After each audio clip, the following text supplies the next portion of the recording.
Good afternoon, good morning to those joining from another part of the globe. My name is Lídia Cabral. I'm a research fellow here at IDS, and it's my pleasure to chair today's Brazil in the World seminar. I think this is the third in the series this term. Please continue watching this space and coming to the seminars that we have lined up for the new year. But today we're here to talk about the geopolitics of Brazil's return to the global stage. There's been a lot of talk of Brazil's engagement in international spaces such as the G20 and the COP30 coming up next year. So we'll be talking about that. It will be a conversation style format that will follow. I'll introduce the speakers in a minute. But before we move to that, I just wanted to say a few words about IDS's own engagement with the G20 this year.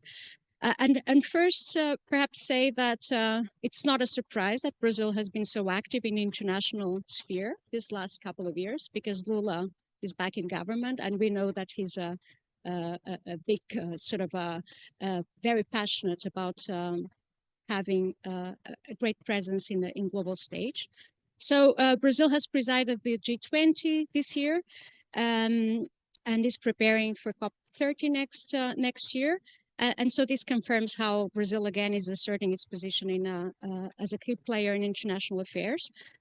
Last month, you might have heard that Rio de Janeiro hosted the G20 summit, bringing the Brazil presidents to a close and transferring it to South Africa, which will host the G20 next year. Perhaps reminding us how significant the G20 as a global policy space is. It includes 19 sovereign countries, the European Union and the African Union. So it's actually the G20 plus one. And it represents about 2/3 of the world population and more than 80% of its GDP and trade. So it's a very significant global policy space. Brazil's presidency of the G20 over this last year had the three sort of goals or three pillars: one around social inclusion and the fight against hunger, one around action on energy transitions and sustainable development, and the third one around the reform of global governance institutions. So all themes that are very close to IDS's work that you probably cover in your work and studies. And we're here to talk a little bit about what the G20 summit this year achieved on these three pillars. A significant legacy, at least from where I sit, where my research is located, is the launch of the Global Alliance Against Hunger and Poverty, which is one of the significant marks of the Brazil's presidency. And we'll hear, hopefully today, more about how much of an achievement this new global alliance constitutes. So we'll talk about the highlights of the G20 summit, achievements, disappointments, if there are any. And we'll do that by talking to Brazilian experts whom I'll introduce in a minute. Before that, I just wanted to run you through some of the work that IDS has been doing over the course of this last year, engaging with the G20 process, and mainly via the T20, which is one of several non-state engagement groups of the G20 that inform G20 leaders. So IDS was one of the think tanks invited to join the T20, and our role was quite varied. Kieran, can you move the slides? Oh, sorry, I have it here.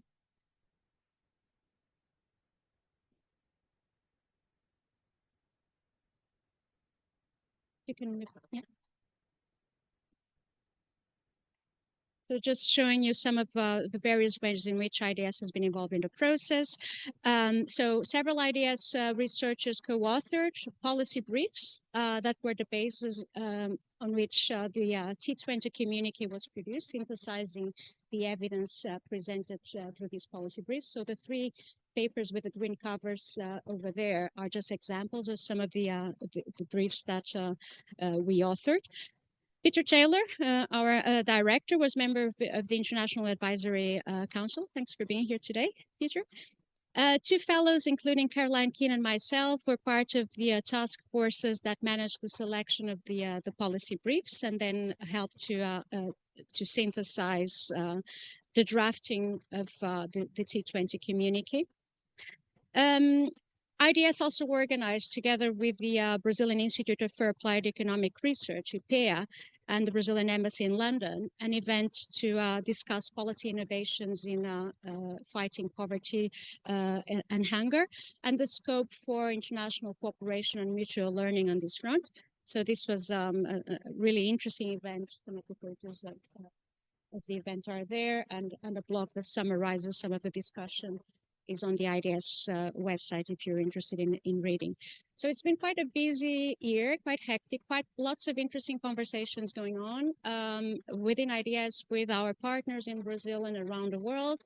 And we're very privileged to have experts in our network who are here today willing to share a little bit about their experience in the process. So I'll now present our distinguished speakers online. We have Ana Saggioro Garcia. Ana is a professor at the graduate program in social sciences at the Federal Rural University of Rio de Janeiro and at the Institute of International Relations at PUC-Rio. And she was until recently, the general coordinator of the BRICS Policy Center.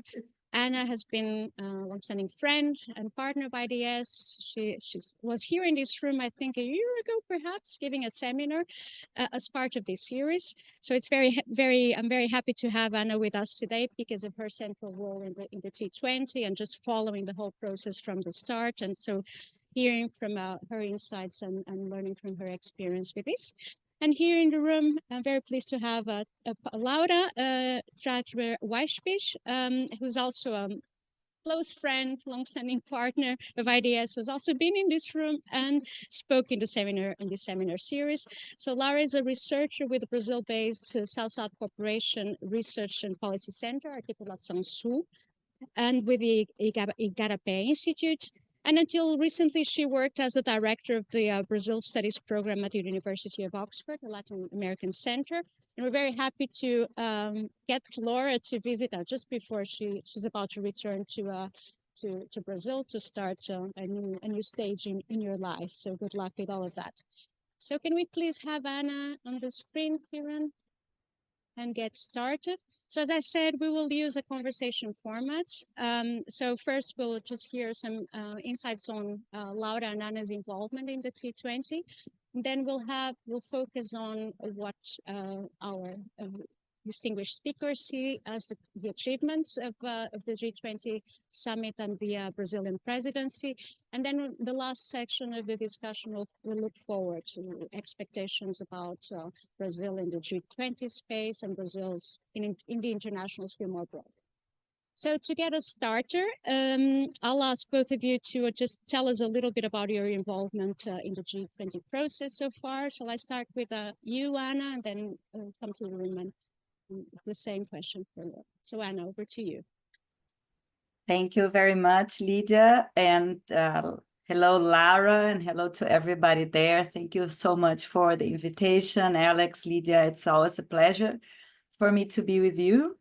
As Lídia just told us, I was involved since the beginning of the process. I was a coordinator, we called here the lead co-chair of Task Force 3 in the Think20, T20, on the reform of the international financial architecture. So I had the leading role, so to say, to coordinate all the policy briefs reviews, all the implementation roadmaps, participation in several events, discussions on we worked on 5 different issues on the reform of the international financial architecture, from the reform of multilateral development banks, foreign debt, taxation, development and climate finance, and finance regulation. We elaborated together with the other lead co-chairs the recommendations to the G20, which were handed to. Oops.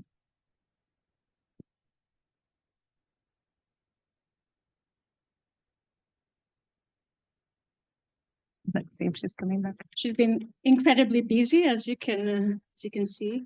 Shall we? Civil society organization. Anna, we lost you for a brief moment. Oh. So, yeah, but you're back. I'm sorry. I'm back here. Do you hear me? Yeah. Okay. Yeah. So just to mention that you're working summarizing the insights from the policy briefs and turning that into the communique, the G20 communique. Yeah. And on the side of all of this, through the BRICS Policy Center, we worked close with civil society organizations. Do you hear me? Yeah. I think I will change where I am. So I will just close my camera very briefly to change my spot so see the internet is better in the other room. Thanks, Anna. So over to you, Laura. Okay. Yeah, I mean, I feel like I must confess something, that although I have been following for very long multilateral spaces, and both multilateral at the universal sense, UN spaces beyond the UN, and minilateral like the BRICS and others, the G20 was something that I was not following closely until very recently, actually until last year's G20 in India. There is something about this Southern leadership of these processes, and also the ways in which G20, I think it's becoming more and more important. We can discuss this, why that's the case, and more, the challenges and opportunities of having G20 is more important. I was then, coming to the Brazil one this year, I was mostly observing from the outside. Back in India, I participated in parallel T20 special events, all surrounding development cooperation, which is my field, wrote policy briefs, and that's exactly what I did this year as well, mostly following the Brazilian presidency when it comes to the alliance against hunger and poverty, and also writing policy briefs with many people in this room, which only shows the strength of our collaboration. So yes, basically doing two things: participating in this very vague but interesting T20 space, but also analyzing as someone that analyzes Brazilian foreign policy. I end up also giving a lot of inputs for the media on what is the G20, whether or not the G20 is doing something, and also what are the repercussions for Brazil. Wonderful, thanks very much. And of course, Anna, you're there in Rio, and you've been following very closely and in person all of these events and all these activity. Laura, you have the privilege of looking at it from the outside where you currently are. So yeah, we're very curious to learn from you what you think the main achievements of Brazil presidency was, and of the G20 summit in particular. So tell us a little bit about what do you think are the main highlights of this presidency and of the summit in particular. Laura, first you, and then we'll come to Anna. When I try to think about these things, I cannot, being someone that studies Brazilian foreign policy, I cannot try to separate this question into two. One is like the achievements for Brazil, right? And thinking about Brazilian foreign policy and the ways in which leading the G20 also fits a broader agenda of coming back to the world. And I'm going to just address this in 1 second. And then afterwards, for us more interested in what the G20 can deliver for the agendas that we care, I think it's definitely, the G20 presidency builds on a tradition of Brazil, and in particular Workers' Party intention to be a constructive player in the world, even though the G20 presidency was not exactly, it was already assigned to Brazil before the new government came into power. There is a rotation in there. I think it really fits this agenda of putting Brazil back in the world, and also showing in particular that Brazil can be this bridge in a very hard time, in turbulent times, in times when multilateralism is considered not only turbulent, but also thin, right? Unable to deliver on the different agendas that it's supposed to be delivering on. And in that sense, I think one of the main achievements, even though this might be very little, is that succeeding in having this consensus communicates already an achievement. For a while, both in the case of India and in Brazil, there was there were really fears that there was no consensus, and because it's a consensual document, achieving it is important. And it's very important when we think about the backdrop, not only of the war in Ukraine, now we have the war in Gaza as well, and I mean, a lot of other domestic politics that make I mean, this consensus harder to achieve. So there is definitely kind of an important I mean, gain in there. But I don't want to stay in this only. There's this minimum, this minimum bottom. We're happy because there is a communique, because what it matters is what is inside. And then I think also, because I do study the social part of the discussion, in this kind of G20 expanded agenda that goes beyond the initial financial realm that was originally built, and the ever-growing agenda, the fact that Brazil was able to launch this alliance against hunger and poverty, I think it's a win. It's a win, again, considering this backdrop of hard-to-reach consensus on virtually anything. And it speaks to Brazil chose, as you said, Lídia chose 3 pillars. This is the first pillar.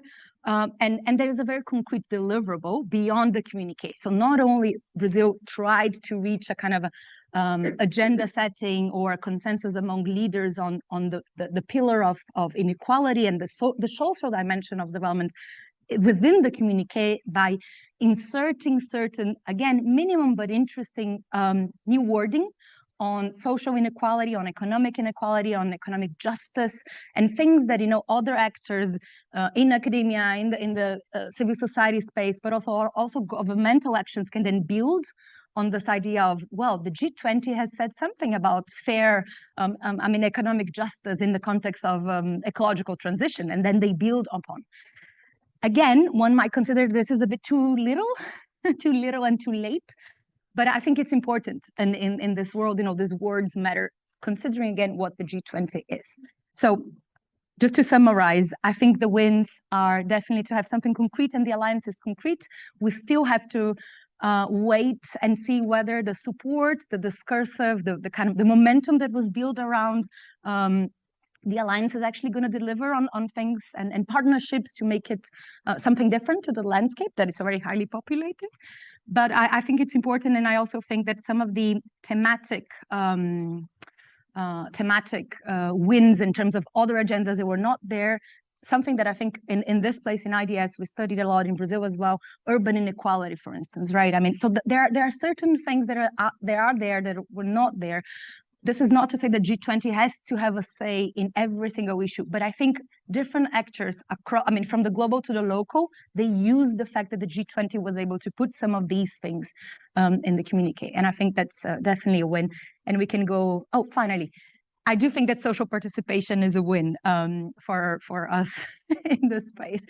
And the fact that Brazil was championing, because of its tradition, a bit more inclusive G20 is important. If the G20 is becoming more important in as a global policy space, though, so it has to be more inclusive.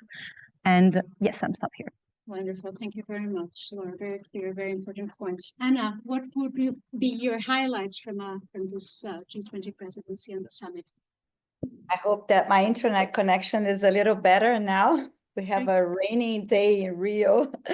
And the internet is always impacted by this.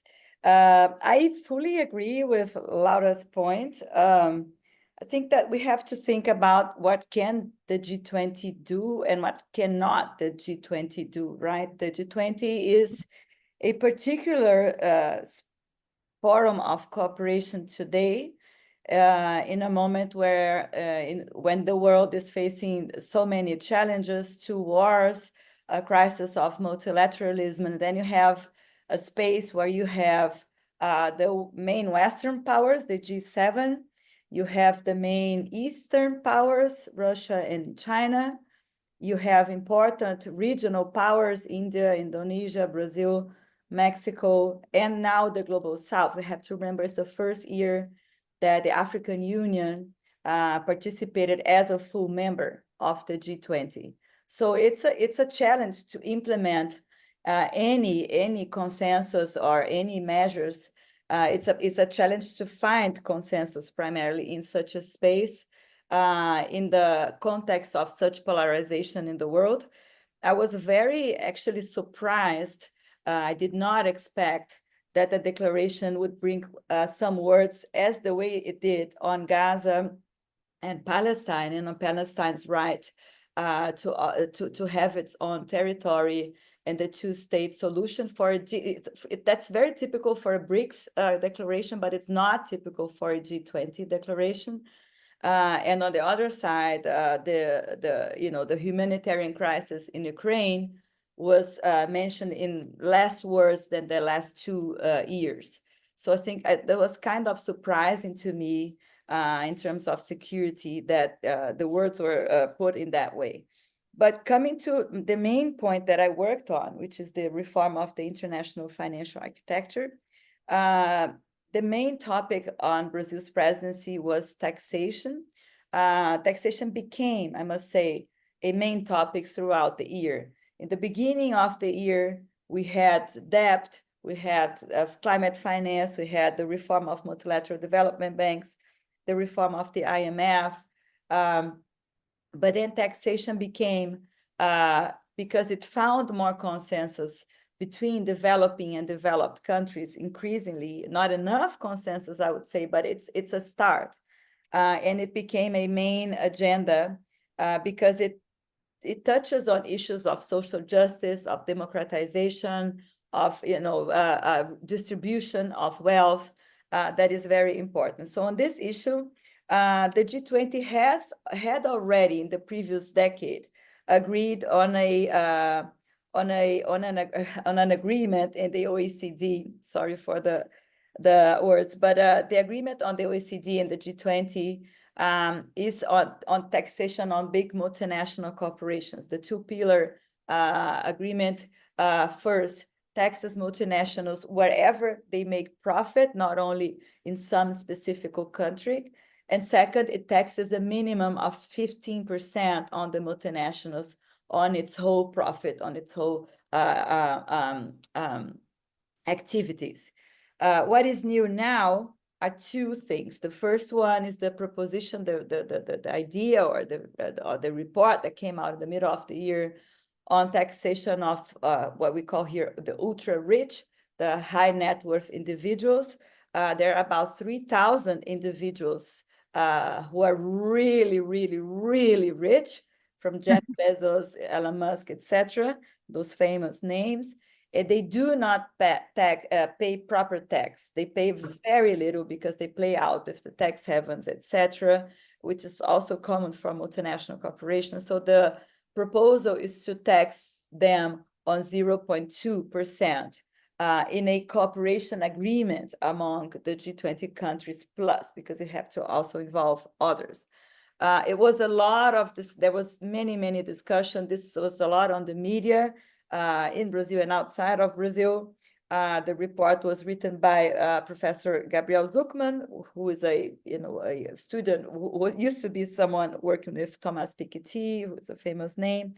And the declaration brought first the recognition of the proposition, the need to dialogue over this proposition a little further, and to involve other stakeholders such as experts, universities, civil society organizations, to bring them in the discussion and to exchange on tax policies, to exchange on measures that are possible to really tax those ultra high net individuals. So the declaration brought the recommendation and the need for further dialogue on this, which is, I think, a win for a first moment.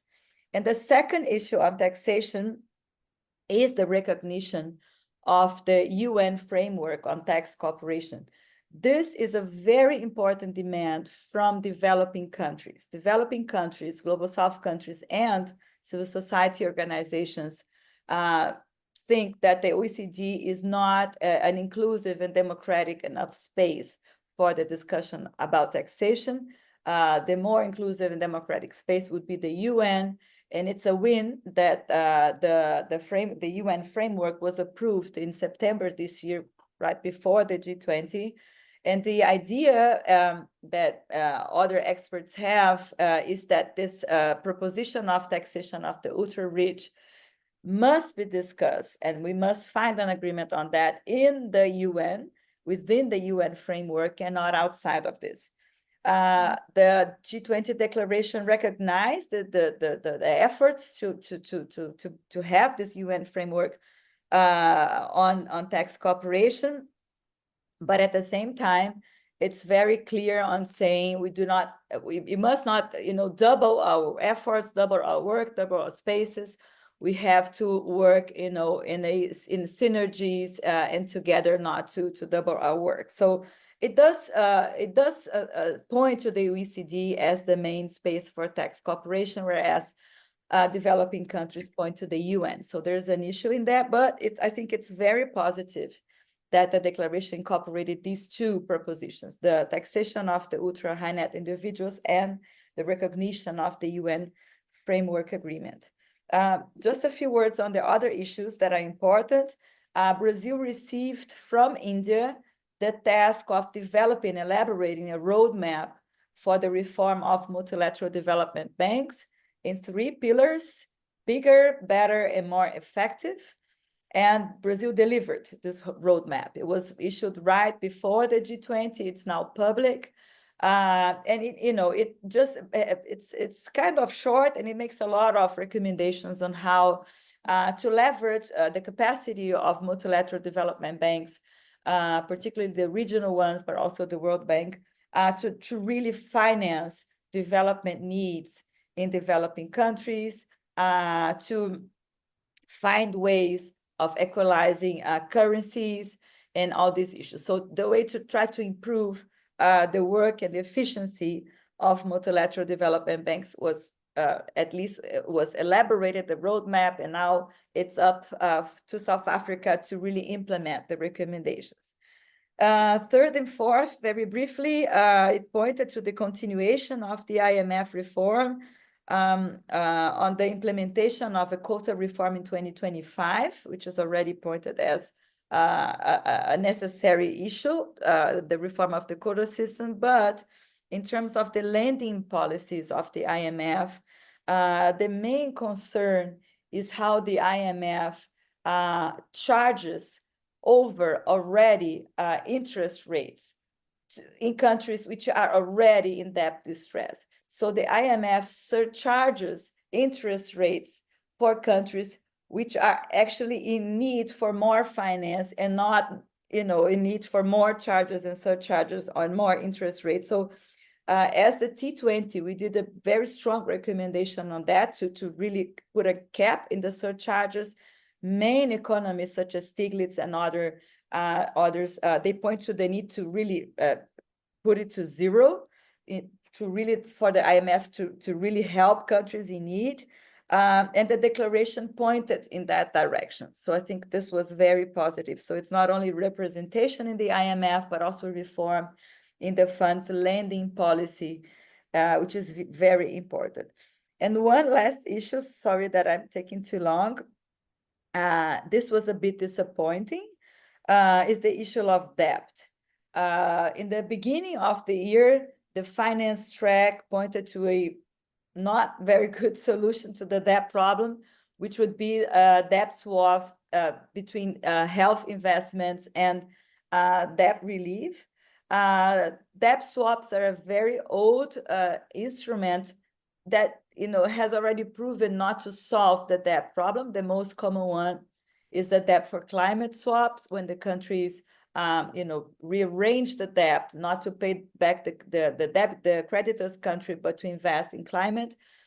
The experiences with these mechanisms is that it does not solve the overall debt problem of that country. There is a big example in Ecuador with the Galapagos Island, which actually increased Ecuador's debt and not solved it.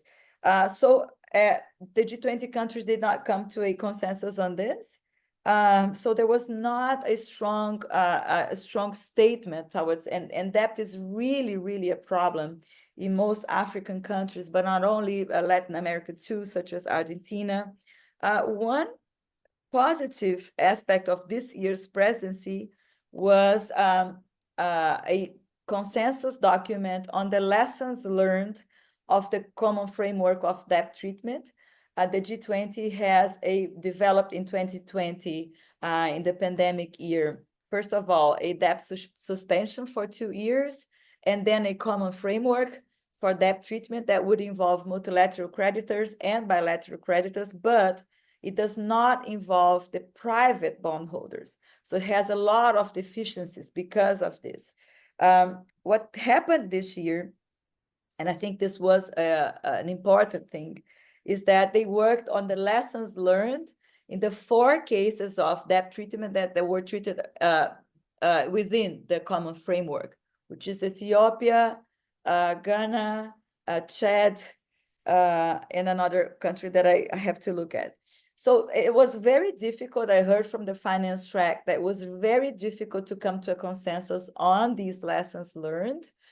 But first, it was very important to reflect on that, and second, it was very important to make it public, so that we can look at it and we can discuss it, and particularly the countries in need, they can discuss with a specific document on debt. So I would stop here because I think these are my highlights, particularly looking to the reform of the international financial architecture. Thanks very much, Anna. Thanks for a very comprehensive view on your highlights, but also starting to identify. Oh, sorry, it's Zambia. Sorry, I was forgetting the 4th country under the common framework on debt treatment, which is Zambia. Yeah, and I appreciate all the details that you're bringing from the discussions you've been closely involved with. So if I may just summarize in terms of the big headlines of the things that you've highlighted, I think that quite important, the changing language, this might appear to be, just form, but changing the language and just introducing quite radical ideas, even if only on paper, I think are an important achievement that you both highlighted, but then also engaging with quite difficult, sensitive issues in quite concrete ways. So the taxation on the ultra rich is something quite concrete, I think, that Brazil managed to mobilize other countries around and offer quite concrete recommendations. And then thirdly would be, the G20 also is an enlarging space, right? So you both mentioned, how the space is becoming also more complex. The AU is there, but also the fact that Brazil, of course, as expected, introduced a strong emphasis on social participation, so bringing other actors in close contact with the G20, as it's usually the case, but I think Brazil has more to show in this area. And then, of course, the nod to multilateralism, and I think across several areas, that's, strengthening the multilateral agenda is of course something that Brazil always tries to bring to the front. So thanks very much for that overview. My next question is going to be, and I'm also conscious of time, so let's try to cover as much as possible what we had planned. But I wanted now to focus on what's been less positive, or perhaps some disappointments around what the G20 has actually delivered. If you read the sort of commentaries around the G20 summit, it's actually quite downbeat. There's a lot of criticism about limited way forward, and actually the fact that some of the declaration and the communique, if you read them in detail, are actually quite they can be quite bland. And of course, been criticized for insufficient mention to the transition away from fossil fuels. So that's an example.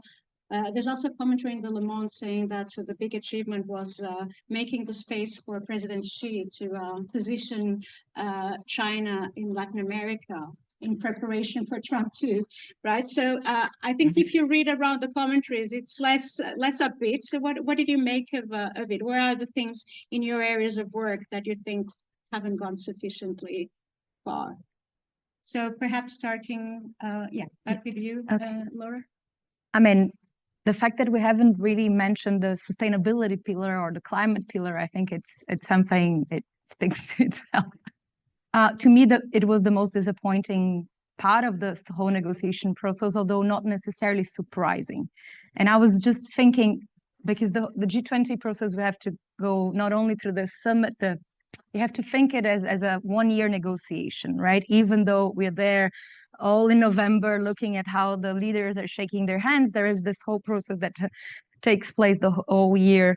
But I find it also surprising, and honestly, I'm going to put the word sad. I find it sad that the leaders' declaration was being agreed upon when there was in Baku, in Azerbaijan, there was a COP happening, and I think there's a conversation between these two, and there was even the president of COP in Azerbaijan that was saying that he was disappointed that the leaders of the G20 were not bolder or were not giving the right signs to him in order to mobilize the negotiators in Baku. I mean, I think we could spend a whole hour discussing why climate is so intrinsically hard. I mean, a lot of these negotiations, I mean, I'm not going to put failure, but just the lukewarm message around climate speaks to the fact that I do believe that the North-South divides are just too strong. And in that sense, and I always do this provocation as someone that works from Brazil, I really think that we have to reinvent common but differentiated responsibilities if we want to survive, right? As you know, we want the planet to survive. I do understand the trade-offs. I do understand we work on development. We also take it seriously, the fact that there are historical responsibilities and there are commitments that were made, and the so-called North is not fulfilling on those commitments. We all agree. But there is a but, right? Once you are in that kind of high table, the G20 high table, I find it hard then to fully understand the position of the big in the South, the bigger South, including Brazil. I understand that Brazil is doing this bridging role, but I really think that we have to move beyond the blame gaming that it's right now in there. The fact that in Baku was also impossible to negotiate the target. It was so disappointing for many countries because the financial targets were just so. I mean, it was below what was needed. It is below what is needed. I think there's so much shared responsibility, right? So let's go back to what is common and not only what is differentiated across this. So to me, the climate, I do see, you know, the positive incremental changes, that language matters, and I do believe that it matters. There are certain things, important things in there, including green industrialization or re-industrialization in the context of ecological transition. These are gains for people that are working on these things, but the overall, I think, political symbolic push that was needed to say, look, the G20 plus one are committed to this climate action. I think it was just not there in the G20. It was not there in Baku, which it will come back to our discussion a bit later. It poses a big challenge for next year in Brazil, right? How to harvest this energy that is needed around collective action on climate. Yeah, let's maybe hear from you now. Yeah, let me just make a comment there on the language matters point. I fully agree with you, but then language then is subject to being reinterpreted in different ways. So on the Global Alliance, for example, President Lula, when he launched the Global Alliance, was very clear about his views on why hunger exists, and he framed it as a political problem, not a problem of food availability or natural catastrophes. Hunger is a political, as a consequence of political decisions. But if you read the reinterpretations of what the aims of the alliance is by other actors, then you see different views, that Global Alliance is there to ensure that more food is produced worldwide. It's completely a different view. So language matters, but then people are also able to reinterpret things in various ways. And I think that's something that we have to bear in mind.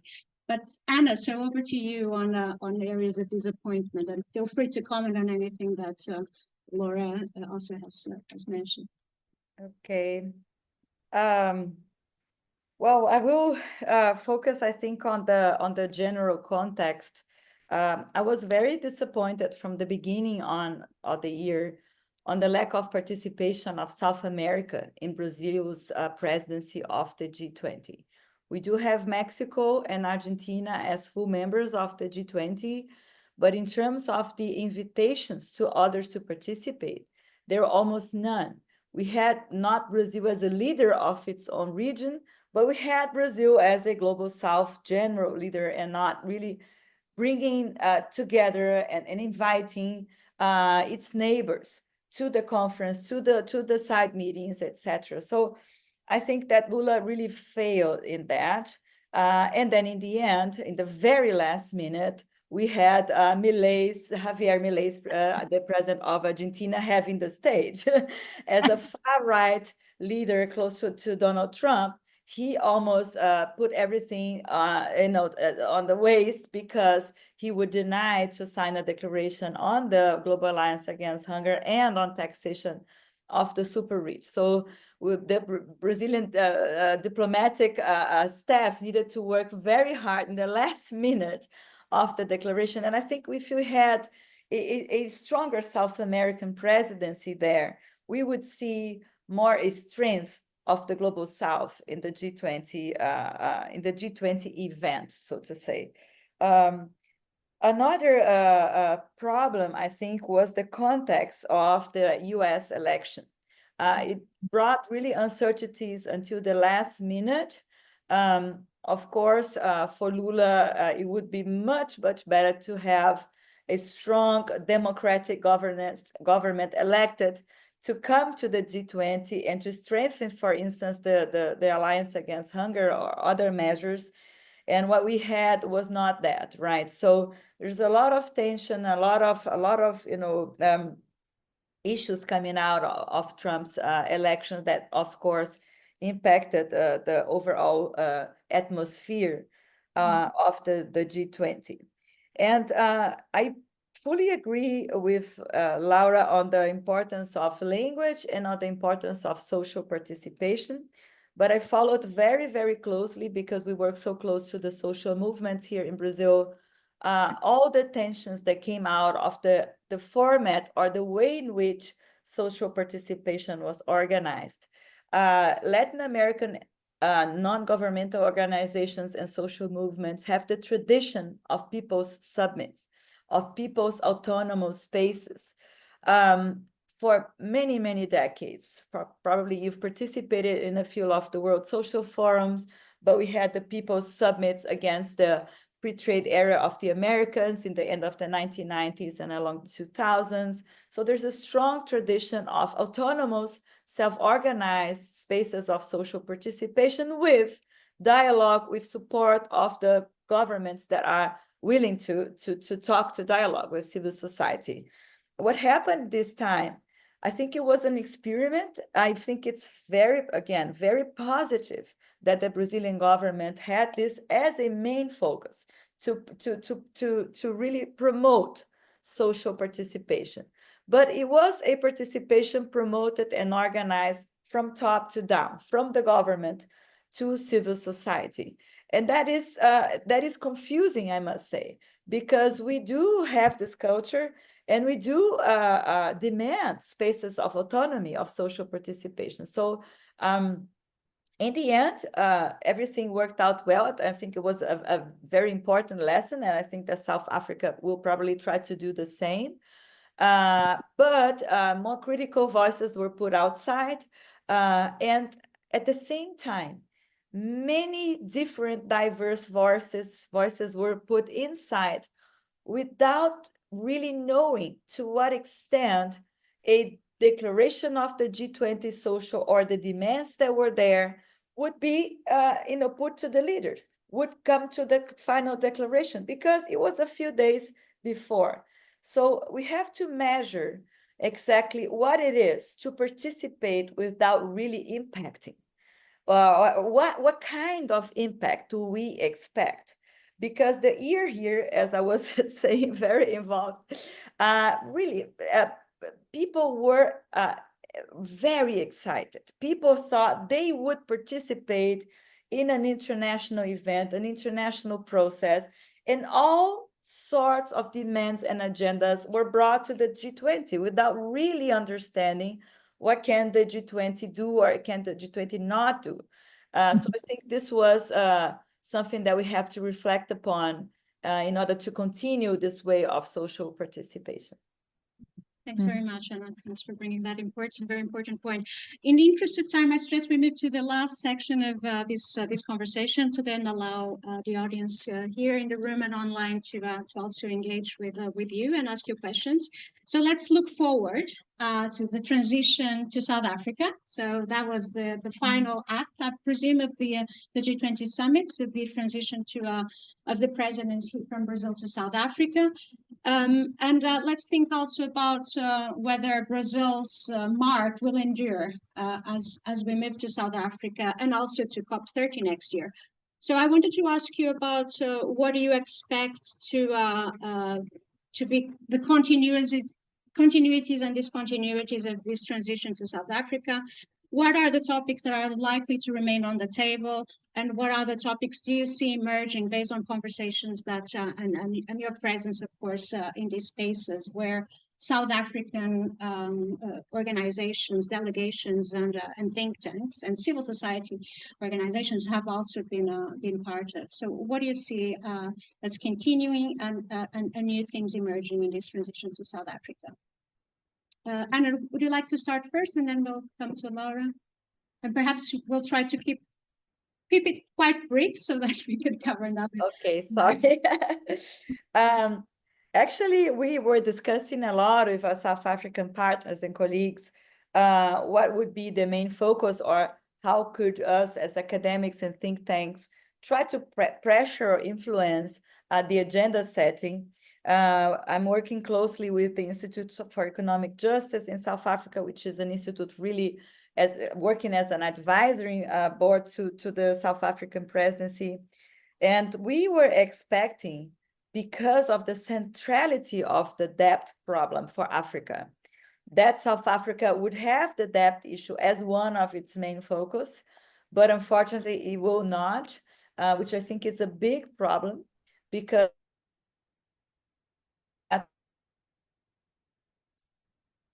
and many African countries are really heading to a huge debt distress that can turn into a big financial problem, and of course, because of that, a social, environmental, and development problem. But it turns out that there is no consensus within the South African governmental coalition and its international partners on how to address the debt problem, because of the creditors' composition, because of the many different interests. So it's likely not to be one of the main topics, which I find very problematic.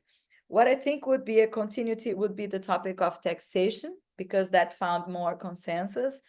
To what extent the South African government will be successful in implementing more measures on that, and not only to announce the intentions of dialogue, I'm not sure, but I think it's positive that the South African government will continue this issue, and the reform of multilateral development banks. I think this is also a continuation there. And I do think that the issues of climate finance and development finance will be on the table for South Africa.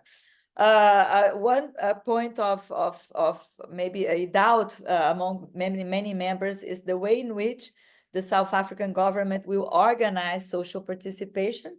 There's a lot of pressure to say, well, in Brazil, this worked very well. South African civil society is very alive. So how is the South African government going to organize that? And as far as I've heard from NGOs and others, they want to have more autonomy in organizing the social participation spaces and channels. So I think that's going to happen there. Thanks very much, Anna.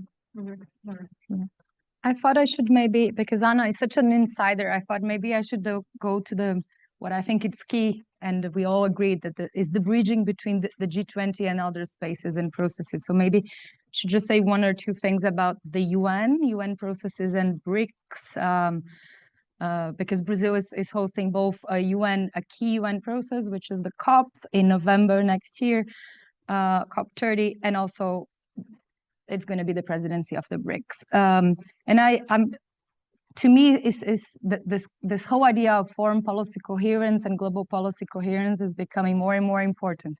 And I think Brazil has both a kind of a global challenge and a challenge to its leadership in global processes in really making sure that there are synergies, as Anna was saying, that I do agree, and connecting these dots, but also that it's using its diplomatic capital to take those messages across these different fora, rather than securing a good or a decent communique in G20 and then suddenly dropping other processes. And I think both the UN taxation discussion that it's happening at the UN, that it's a key demand of Brazilian foreign policy to strengthen the UN space as the space to discuss global issues rather than fragmenting in unilateral spaces. It's key. So then I think it's key to take this message and keep building on this language, because as Anna was saying, there's an agreement to talk more about it, but this is not enough, right? We have to go into the concrete. Same thing with COP, and I do hope that, and I'm here connecting again domestic politics with or policies with foreign policy.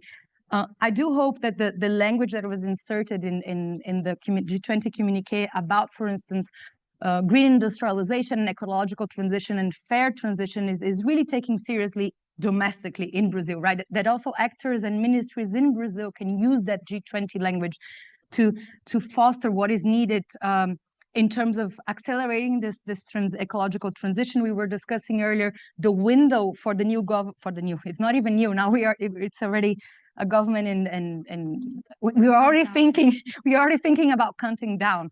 And there is a narrow window in Brazilian domestic politics as well to secure some of these institutional agreements and legal agreements in order to advance this ecological transition. This includes, and in this room we know very well, this includes fighting a very powerful sector that is the business as usual. The most dynamic, in between inverted commas, but possibly true as well, economic sector is the agribusiness, and the ways in which the power of the agribusiness and the ways in which the expansion of agricultural frontiers into forest land is a major challenge for Brazil to fulfill its own commitments in terms of the climate mitigation. So all of these things are connected, and I hope moving forward that Brazil is not only taking this leadership, global leadership, to be a bridge in what is needed for international negotiations, but also to use it as an opportunity to advance commitments at home. And finally, I've just thought about 2020. So there is BRICS. There's another UN processes just to flag here, which is the Conference on Finance for Development in Spain. So all of these things are connected. The question is Brazil also carrying this message? How the roadmap for reforming MDBs are actually feeding into discussions in Spain next year, and financing from development that also has taxation and debt as themes, right? All of these things are connected. I really think there is a challenge here about getting these messages across in a coherent way. And finally, just provocation about BRICS. I do see BRICS. Many of us, including myself and Anna, we have been tracing the BRICS for very long. I personally not sure whether Anna shares this. I had my moments of high hopes for the BRICS. I really believe that in transformation. I really believe that BRICS was a positive force, and in some ways I think it's a necessary force. But more and more I see it as a conservative group in many of the agendas that I care, and I think I study, I work. So to me there is a big challenge, again, foreign policy challenge for Brazil is, can you be this champion of climate action at COP while sitting in a group that it's very conservative in its climate positions, right? And I think there are tensions in there. These tensions are not only between Brazil at the UN and Brazil in BRICS, but also between many facets of Brazil. There are tensions and trade-offs and contradictions in that position. But I think next year it's going to be, juicy for analysts, because I think we're going to see a lot of contradictions of that sort. I really hope that this can, that Brazil, alongside China and maybe the Emirates right now, there are champions with its own contradictions, right, of the climate action, that it can use this opportunity to make BRICS an agent of that climate action, which I think so far as a group has not been the case. I was long in this one. Thank you very much. Long, very detailed and insightful. Thanks very much both for bringing so much to this room. We had several other topics that we wanted to cover, but I want to give the chance people to engage in the conversation, and then Anna, Laura, please feel free to bring those other elements that we had discussed into your answers if relevant. But let's open up to the audience. So first, perhaps here in the room, happy to take a few comments or questions, and then we'll also move to the audience online and see whether the person wants to ask a question. So anyone? I'll be passing them around. Yes, if you can please introduce yourself briefly.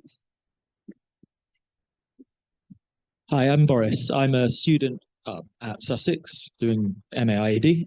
So my question is, I'm really interested in the Middle East, and you kind of touched on it there, but BRICS has just expanded, and included in that is a couple of Gulf countries, which I think, in my knowledge, suggests conservatism, basically. And so I wondered, the question is just, what impact do you see that having on BRICS generally and that kind of the global agenda? Thanks. Let's take another.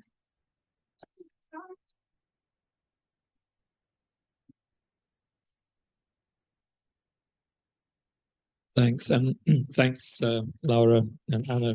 Really great hearing your insightful remarks, and it was also very nice, Laura, that we had the chance to contribute to one of the policy briefs together, which was actually called Shifting Norms, Multiplying Actors and Empowering Voices from the Global South. So it's a pretty big topic, but I think, you know, the whole idea was that now we're having a succession of really rounds, which is, you know, located in context. I mean, I think one of my, it's perhaps a difficult question to answer, but I would be interested to hear from both of you, Laura and Anna, what you feel about, let's say, Southern, let me use the term, which is not an easy one to use, but let's say Southern leadership and inclusion as a means of actually creating some transformative form of cooperation. So, you know, I say this in respect, for example, in our paper, one of the things we argued about is that international cooperation around development issues has always been problematic. It's not new. You know, even, you know, yesterday, Korea declared martial law. Today at 5 o'clock, the French government will be overthrown. And in February and in January, we'll have Trump in the White House.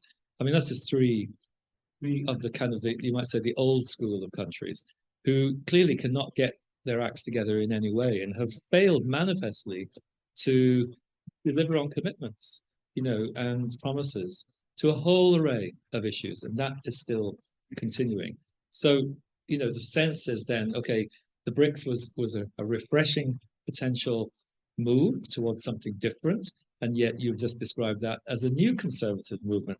So where will we see, or how will we see Southern leadership and cooperation somehow shifting us, even if incrementally, towards some kind of future that's going to benefit all of us? Because I'm struggling to see where else that's going to come from right now. Thanks.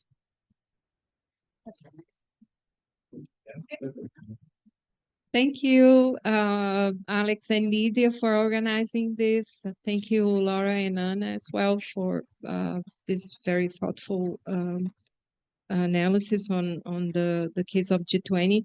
And I've been thinking a lot about the things that are important to Brazil. I mean, on that key that Laura mentioned, that what we negotiate abroad can strengthen agendas at home, right?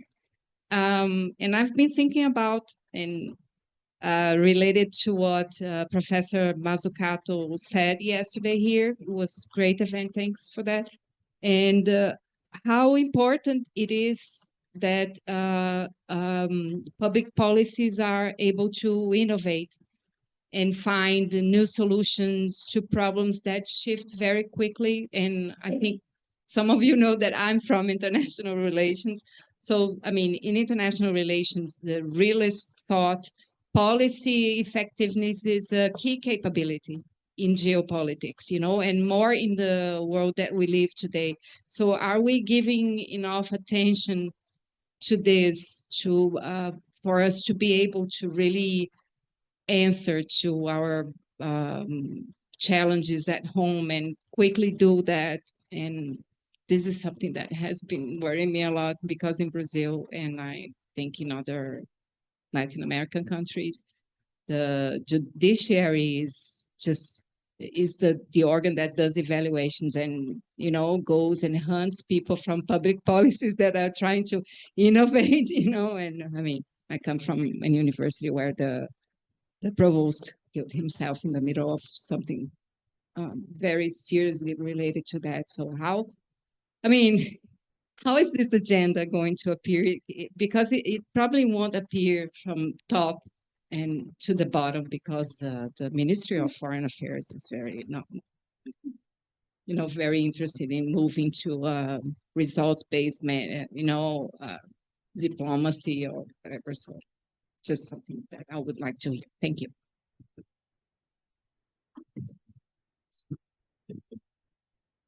Thank you. I'm just realizing some of us didn't introduce ourselves. So that was Peter Taylor, our director, followed by Yara Costa-Leite from Federal University of Santa Catarina, who we're delighted to have with us. And I'm Alex Shanklin, also from IDS.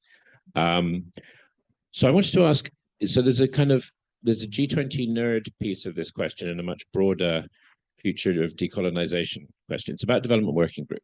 Okay, so the DWG and the G20 came into being 2010. Around that, the first Lula government, the peak of, the BRICS have come to change the landscape of development cooperation forever, kind of settled into more of an OECD way of talking about development.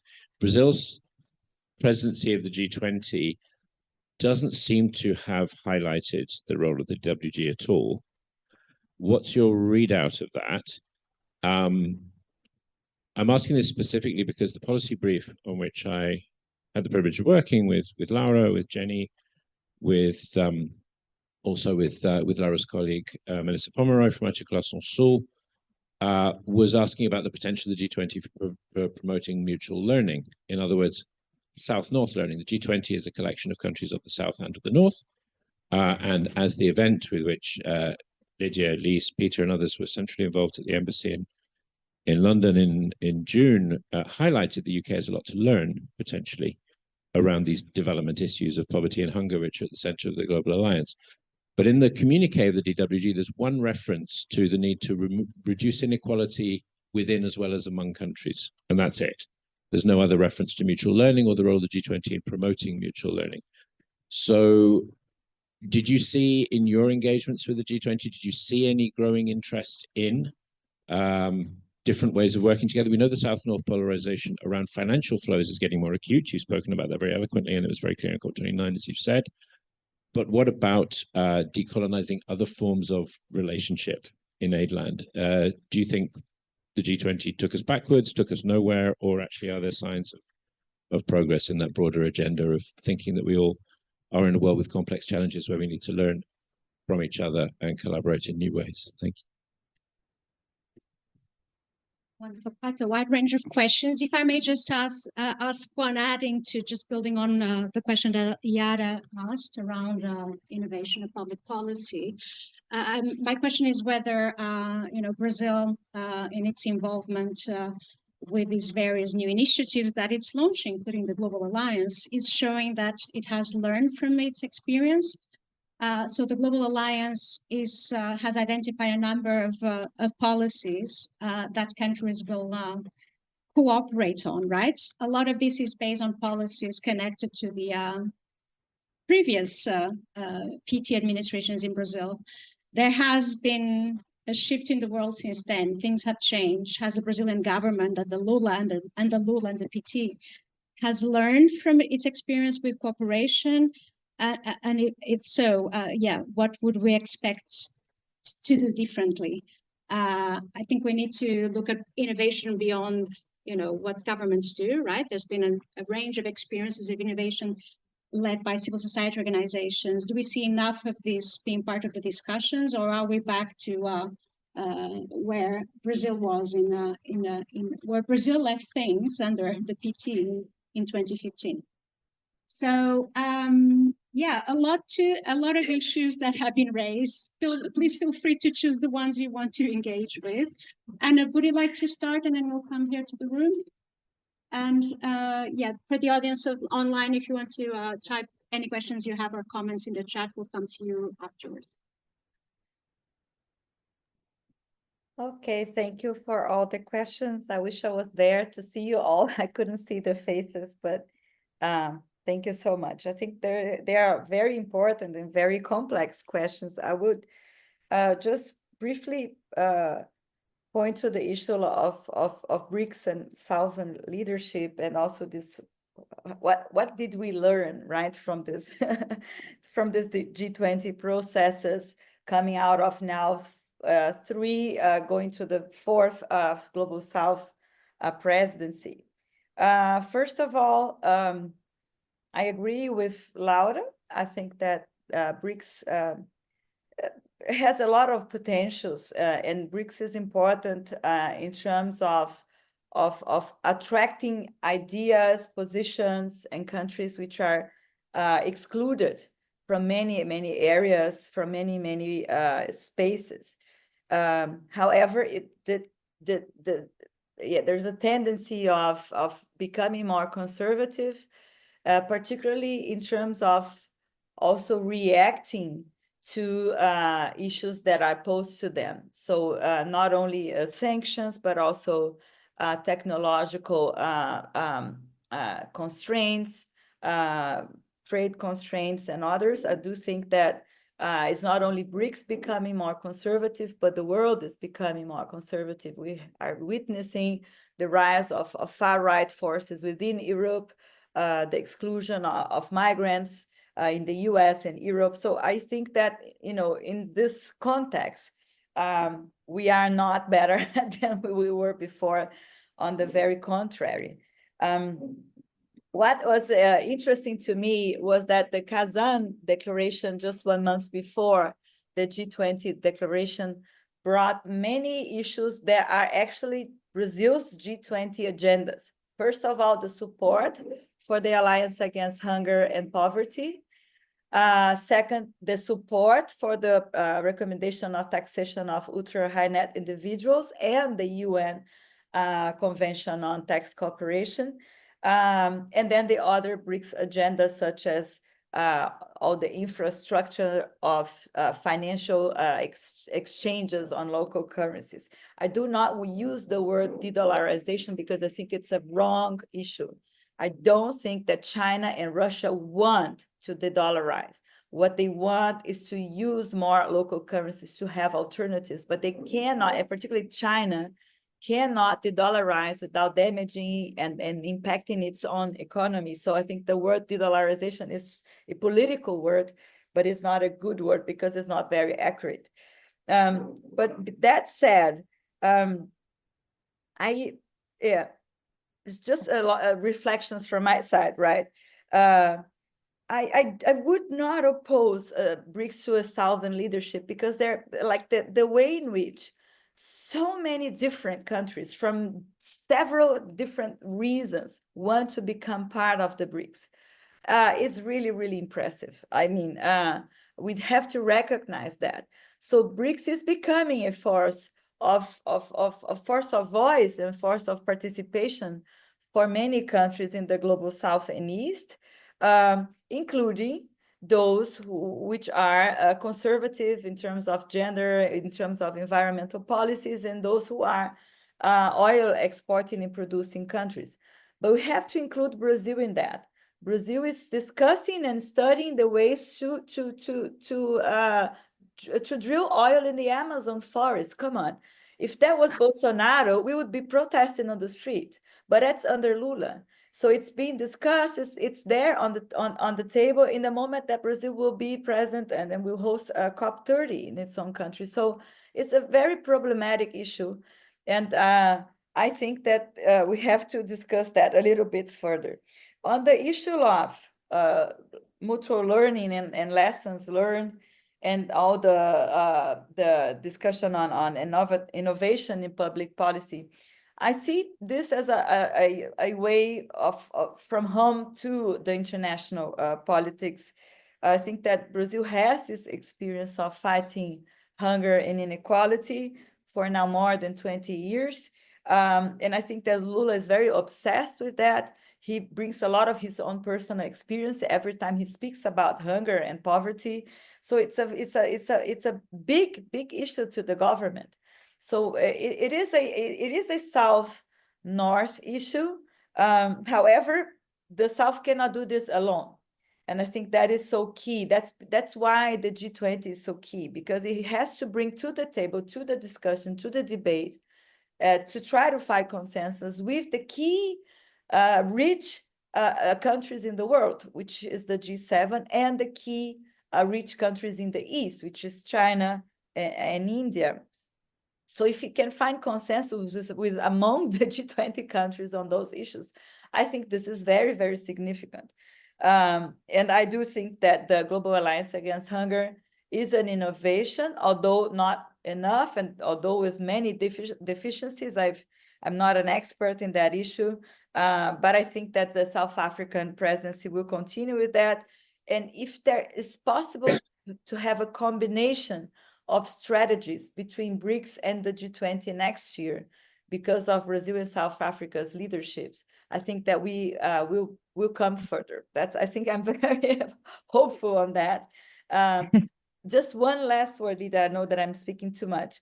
I don't see a continuation of a Global South G20 agenda. I think each presidency had its own agenda, and it was very personal in India, really kind of personal in Brazil. Let's see what South Africa will make out of this. Thanks. Just to note there that the presidency then goes to the US after South Africa. So that's how charming. I think there will be no G20 in 2026. Something the analysts are looking forward to.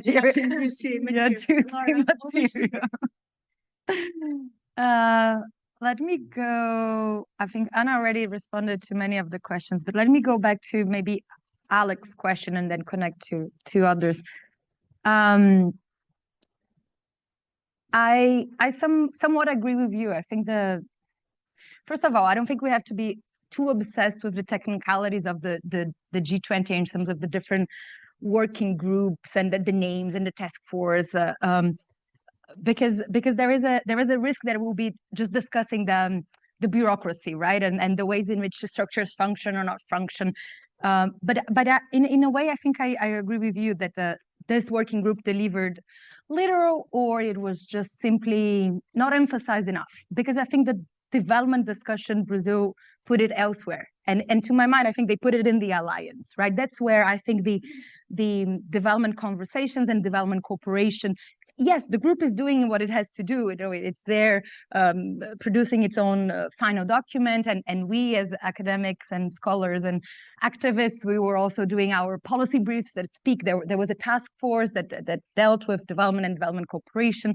So I think on the kind of more bureaucratic side, it's done. But I think the political energy was at the alliance.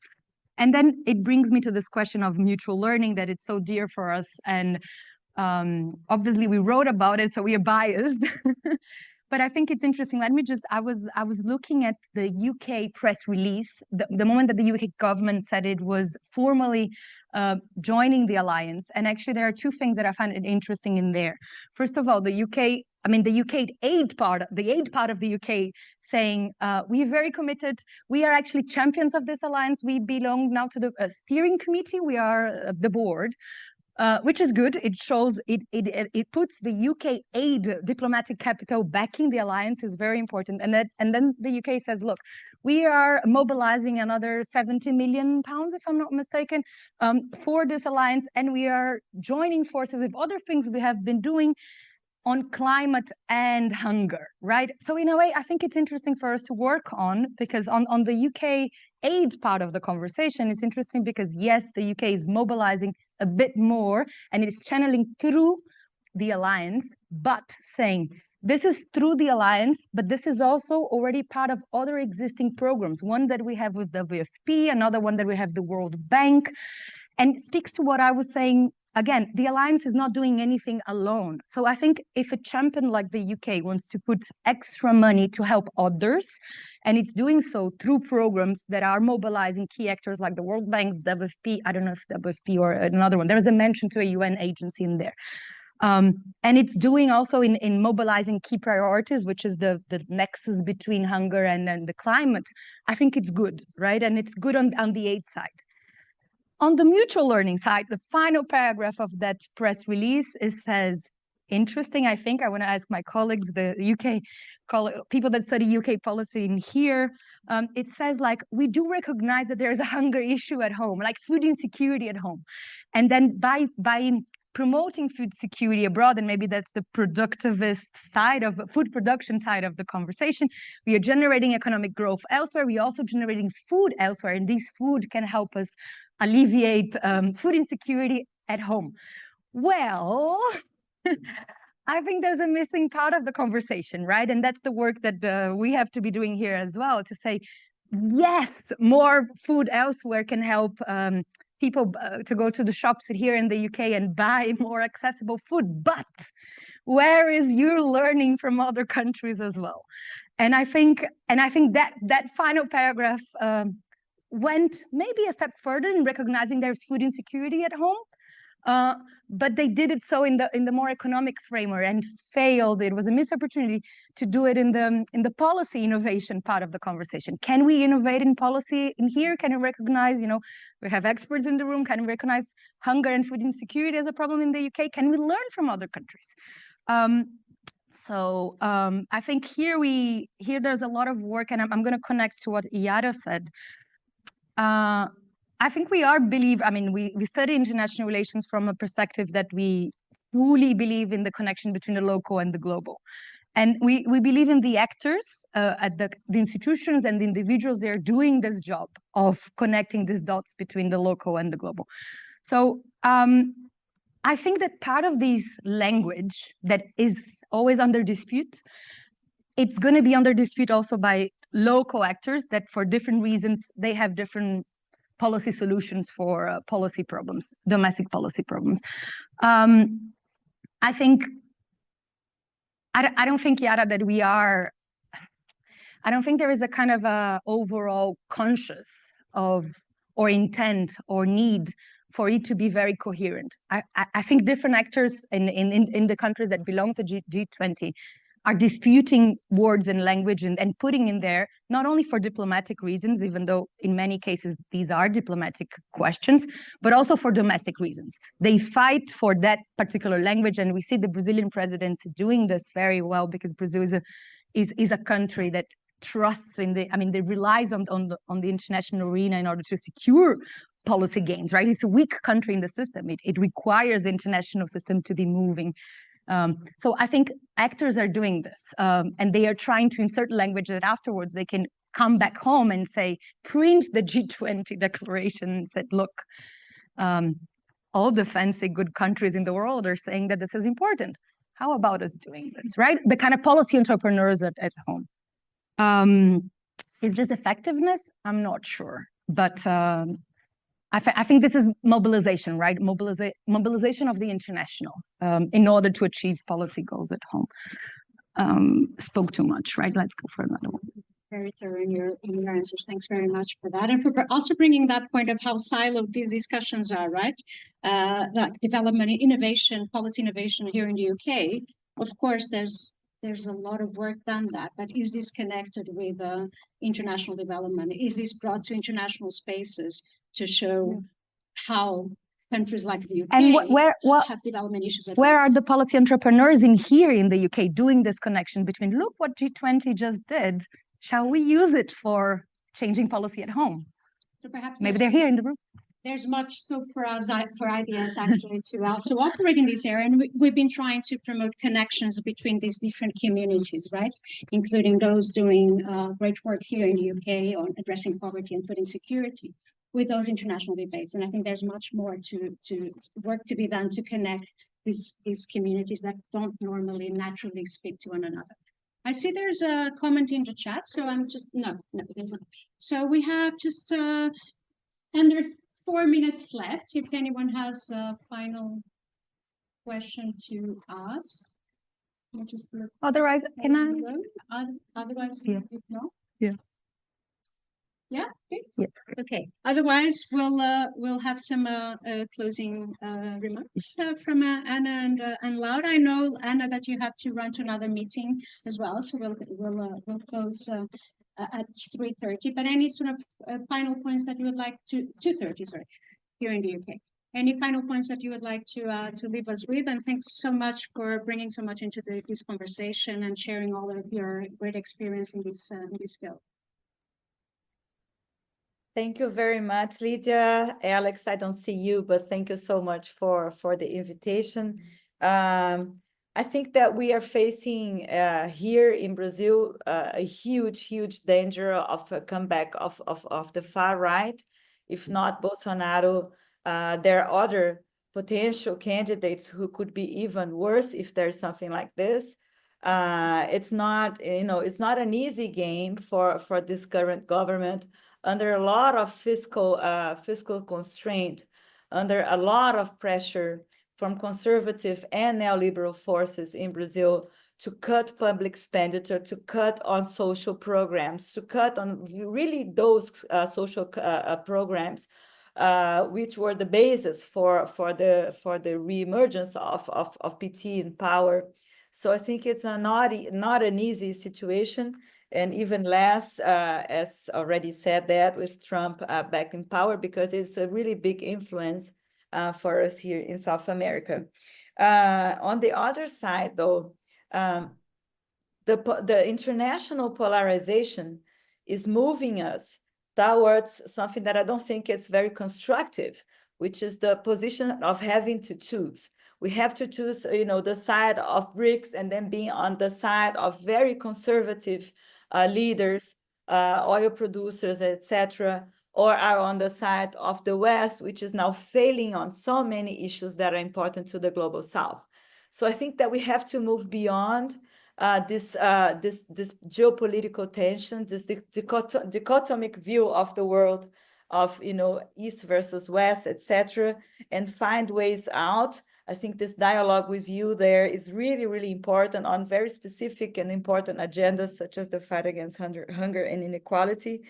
And from just a last word from our side, I think that next year will be also a very important year to continue such exchanges that we're having now and that we had last year or this year in BRICS and COP30. I really hope that we can continue those conversations on these very same issues that will be on the BRICS agenda and the COP agenda. Particularly BRICS will bring back a lot of the G20 agendas to the BRICS table. So I think that Brazil will do a lot of effort to this.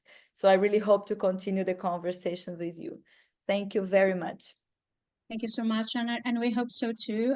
The window is open at the moment, but it will soon close. I think, Laura, you said that the clock is ticking, right? Mm-hmm. For those of us who work in Brazil and who believe in the range of experiences that Brazilian government, civil society in general have to offer to the world, the time left is not great. Perhaps I'm being super pessimistic, but I think they need to make the most of this open window while it stays open, and next year will be critical for that. So we are looking forward to continue this dialogue with you, Anna. So over to you, Laura. Oh, yeah. I have very fancy. I was wondering. I mean, maybe I avoided the question about Southern leadership, and because it's so hard. It's so hard to address, and maybe also there is there are high hopes and maybe even unrealistic hopes about what this means, and this is part of it comes from the critical view that we have about existing leadership, and certainly Southern leadership becomes a possibility for us to do things differently. And then just bringing to a more concrete reflection, I think there is a lot of power and responsibility in holding these pens, right? Holding the pen of the G20, holding the pen of the BRICS, choosing to hold the pen of the COP30, and either because it was allocated to Brazil or because Brazil volunteered to hold these pens. I think the current government is very aware of the power and the responsibility. I also think that we have to be aware of the multiple drivers of holding this pen, and the ways in which each presidency ends up including in these international agendas both diplomatic aims and expectations of what these different forums could do for the mandates they have, but also national expectations, right, and national policy goals. And so I think Brazil would be, and following up on what Ana was saying, Brazil would be in this contradiction and the eternal tension and contradiction between the national goals and the international goals, whereas the world is expecting on Brazil to deliver the global, policy outcomes that we need Brazil to deliver. But I agree with Ana in a sense of, and maybe provocation to Peter. I don't think we need one Southern leadership. We need many. And just to remind ourselves of the important climate leadership of the small islands of the Caribbean, going back to the Latin American region, I think, or even Colombia, I think they actually push Brazil to go forward, right? They speak from another South. They have a different positionality in that. And they, in a way, hold Brazil to account to its own place as a major emitter today. So I think it's important because in a way we're not focusing or expecting Brazil to be the only Southern voice. And I really think that China is more and more a climate champion within its own contradictions, with its own possibilities. And we have to support China to step in. And more, if we're gonna have a Trump presidency, we're gonna have it, right? I'm in this if, but probably it's just we have to go to therapy to explain why I just said if, because we know that Trump is gonna be president. But then there will be others feeling that void. And maybe it's the UK in certain arenas, but as we said, European countries for different reasons are not doing also great. And so others will fill that void. And if it's China, that's it. We have to support China. We have to support South-South cooperation that bridges development and climate. So on a hopeful note, I think, let's just also diversify what we mean by Southern leadership. Maybe work with China when China can be a progressive voice in its own way. Work with Barbados when Barbados can be the driving force. Work with Brazil when Brazil can be this driving force, and then maybe not expect that one single country will deliver on this global challenges that we're faced with. Thanks very much, Lauren. That's a good one to end the seminar with, multiple Southern voices, and recognizing that there's Norths in the South and there's Souths in the North as well, right? So we need to have that plurality. Thanks very much to both of you again for being with us today again, and always being so generous with your time and bringing so much into the IDS community. So let's just thank our speakers. And we'll keep the conversation going and this partnership alive moving forward.